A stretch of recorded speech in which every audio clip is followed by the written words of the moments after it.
Sabríem explicar als nostres fills, familiars o amics quines espècies d'animals trobem davant de les nostres costes? Sabríem dir-los com són els boscos submarins? O que la muntanya més gran del món es troba sota l'aigua? O que existeixen rius al fons del mar que s'escolen entre canyons submarins de grans fondàries? I quines espècies de peixos es pesquen davant les nostres platges? En sabem relativament poc del nostre entorn marí i de la seva riquesa natural. No obstant, sota aquest mantell blau s'estenen paisatges boscosos, grans extensions sorrenques, rius i canyons, cadenes muntanyenques i precipicis que descendeixen milers de quilòmetres fins a trobar les planes abissals.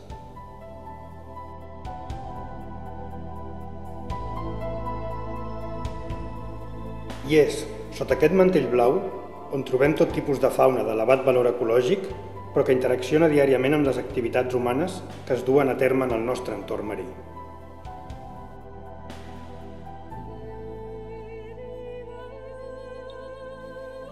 Per tal de donar a conèixer tota aquesta riquesa i les eines per a conservar-la, l'any 2009, Submon, l'entitat per la conservació, l'estudi i la divulgació del medi marí i la Generalitat de Catalunya van iniciar un projecte a l'àrea marina de Canyons del Maresme, per tal de promoure la seva conservació a través de la custòdia marina.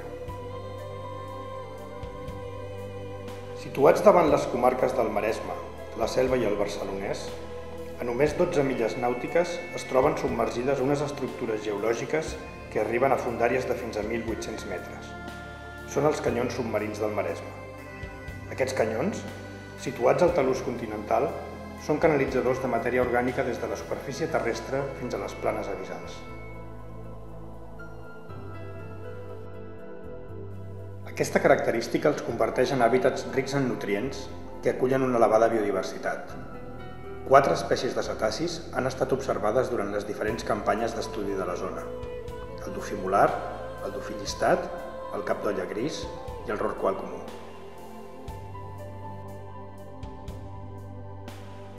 En particular, el cap d'olla gris és una espècie poc freqüent en aigües catalanes que sembla mantenir una població resident a l'àrea.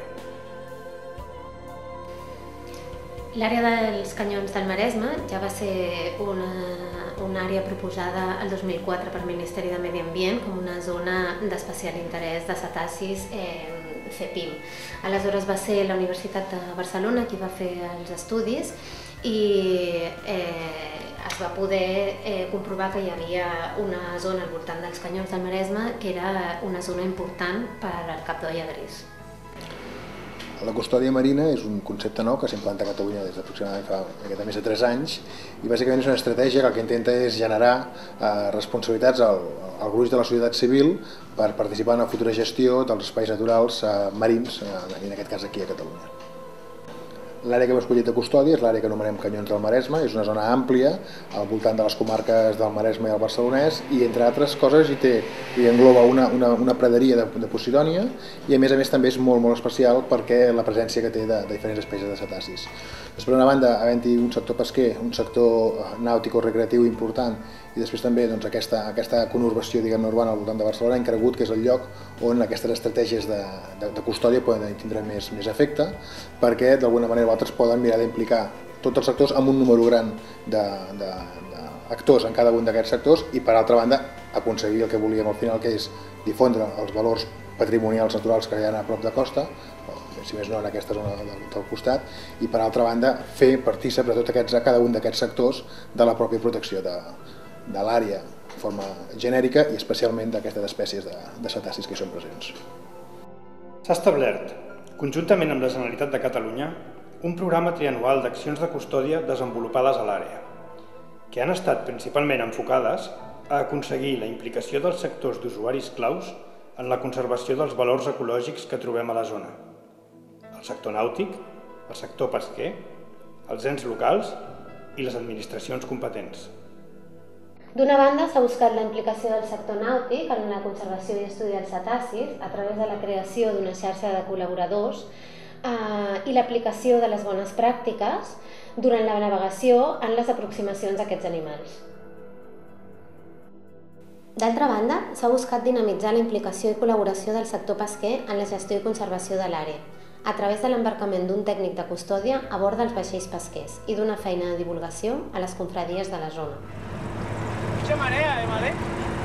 Hay mucha marea. Força corrent de marití.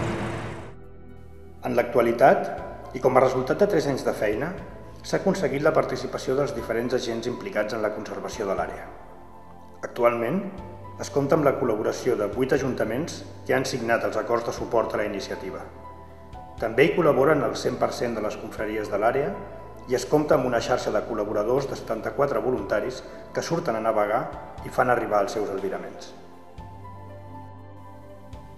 El futur de la viabilitat de l'àrea com a zona d'importància de cetacis, un cop impulsada la participació sectorial, recau doncs en la voluntat de la societat civil i dels agents implicats en custodiar amb continuïtat els seus valors ecològics.